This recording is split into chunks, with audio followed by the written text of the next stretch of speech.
NPR has been on the hot seat ever since senior business editor Uri Berliner wrote this article for the Free Press website, in which he accused the outlet of not only being biased, but completely devoid of any Republicans on the editorial staff. I got so frustrated with what I saw was the lack of different perspectives in our coverage that I decided to look at voter registration among our staff. Berliner found 87 registered Democrats and 0 Republicans.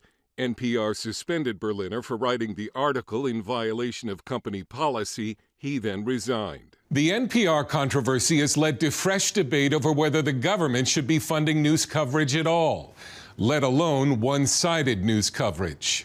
NPR has so far been unrepentant, with staffers telling the Washington Post they're being targeted by conservative activists. USA Today columnist Ingrid Jacques wrote that NPR should be defunded.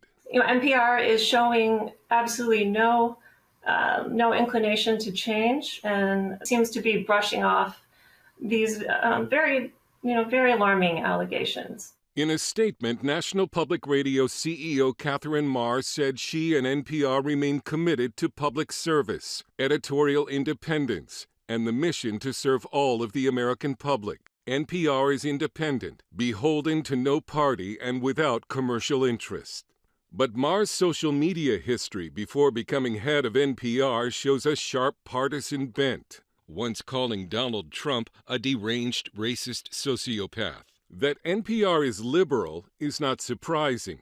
Journalism as a whole has shifted in a more left-leaning or especially a more democratic perspective, right? There's something like 3.4% of all journalists today report being Republicans. Some House Republicans have put forward a bill to defund NPR, and it's not being given much hope of passage. But the issue is really, should we have a state-funded media at all? Right. I mean, the distinction between MSNBC's view and NPR is really non-existent. I mean, they're both basically coming from the same place, but only one's getting a subsidy. A 2023 Gallup poll found less than a third of Americans trust the media, down from almost 3/4 in 1976. 58% of Democrats still trust the media, but only 11% of Republicans. NPR has made itself a bigger target because it's made such a big deal about its commitment to diversity, which in at least one respect it clearly lacks.